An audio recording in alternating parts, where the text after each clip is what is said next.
Posez la question à voix haute, ça va aller, on va vous entendre. Est-ce qu'on peut compter sur les durus sur Internet, الاعتماد على الدروس sur Internet, ou selon il faut faire les deux, d'aller chercher le savoir à l'extérieur en même temps faire Internet aussi.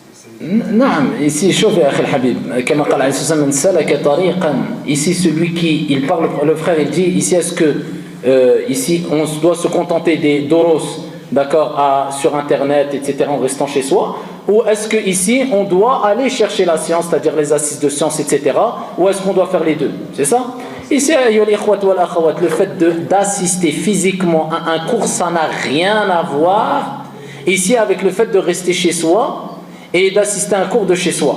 Celui qui n'a pas les capacités, nous disons c'est une grande ni'ma.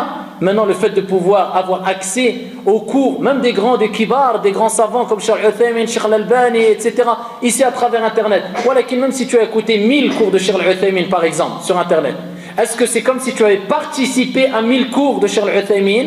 Non, sinon on dirait bah khlas, tu as écouté 1000 cours, tu es un élève de Cheikh Uthaymin rahimahullah ta'ala. À titre d'exemple, ici al-baraka, ici, et la sérénité qu'il y a dans les assises, elle n'a rien à voir avec ce que tu vas ressentir chez toi. C'est pour ça que le prophète il a dit, il n'y a pas un peuple ou un groupe qui se rassemble dans une mosquée sans que les anges ne les entourent de leurs ailes, et qu'Allah Azza wa Jal descende sur eux ar-rahma wa sakina, la miséricorde et la sérénité. Et dans un hadith, le prophète il a dit, quand vous passez par les jardins du paradis, arrêtez-vous à ces jardins du paradis. C'est quoi? Ici c'est les cercles de ilm, d'invocation, d'évocation. Il les a appelés ici les jardins du paradis. Et dans un texte, le prophète alayhi salatu wassalam authentique, il a rappelé que quand la personne s'est assise dans un cercle d'évocation, d'invocation de ilm comme nous au jour d'aujourd'hui, ici Allah subhanahu wa ta'ala il pardonne tous ses péchés. Même dans une version il dit Ya Rasulallah, Ya Allah, les malaïkas ont dit une personne il est venu mais c'était que comme ça, de passage il s'est assis.